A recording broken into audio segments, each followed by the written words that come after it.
the heart of a bustling metropolis, where the neon lights cast a perpetual glow, a sinister force began to take hold.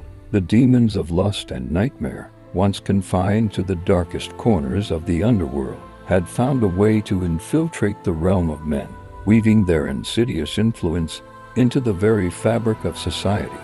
The demon of lust, a creature of insatiable desire, whispered temptations into the hearts of men, fueling their darkest fantasies and eroding their moral compass. He preyed on their weaknesses, exploiting their vulnerabilities, and turning them into vessels of his own insatiable lust. As his influence grew, the city became a breeding ground for vice and depravity, where morality was cast aside and pleasure reigned supreme.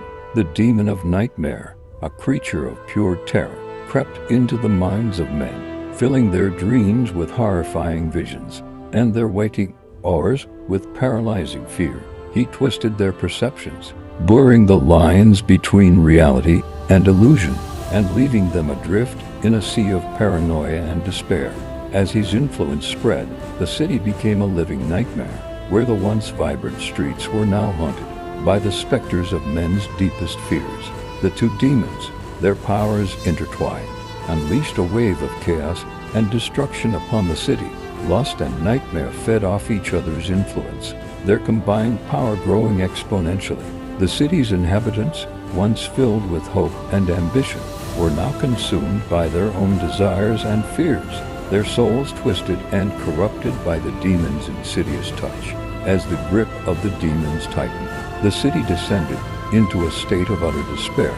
The once vibrant streets were now deserted, the laughter and chatter replaced by an eerie silence. The once bustling marketplace was now a desolate wasteland, the stalls abandoned and the vendors vanished. The once grand theaters, once filled with the sounds of music and merriment, were now empty shows, their stages draped in cobwebs and their seats covered in dust. The city's inhabitants, their minds and bodies ravaged by the demon's influence, were reduced to mere shells of their former selves.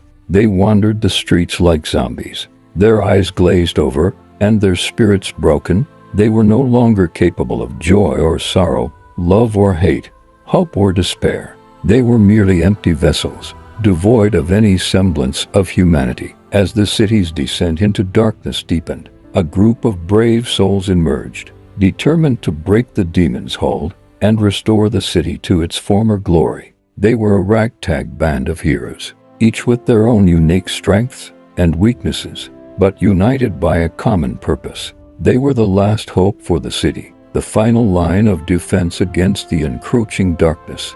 The heroes embarked on a perilous journey into the heart of the city, venturing into the darkest corners where the demon's influence was strongest. They faced countless trials and tribulations, battling the demon's minions and confronting their own deepest fears and desires. Along the way, they encountered other survivors, individuals who had managed to resist the demon's influence and retain their humanity. These survivors joined the heroes' cause, their numbers growing with each passing day. Finally, the heroes reached the heart of the city, where the demons resided in a towering edifice of pure evil. They fought their way through the demon's minions, their resolve unwavering, their determination fueled by the memory of the city they once knew. At last, they confronted the demons themselves, a battle of wills and strength that would determine the fate of the city. The heroes fought valiantly, their courage and determination matching the demon's power. In the end, the heroes emerged victorious, their combined strength and willpower proving too much for the demons to overcome. The demons were vanquished, their influence banished from the city, and the city was once again bathed in the light of hope and possibility. The heroes, weary but triumphant, watched as the city began to heal, its inhabitants slowly returning to their former selves. The streets once again filled with the sounds of laughter and chatter. The marketplace once again bustled with activity, and the theaters once again echoed with the sounds of music and merriment. The city had been saved from the clutches of the demons, but the scars of their influence remained. The inhabitants would never forget the horrors they had witnessed, the depths of despair they had plumbed, But they would also never forget the courage of the heroes who had saved them, the resilience of the human spirit that had ultimately prevailed. And so, the city moved forward, stronger and wiser, forever grateful to the heroes who had saved them from the clutches of the demons of lust and nightmare. Don't forget to like and subscribe to the Dark Archivist for more videos.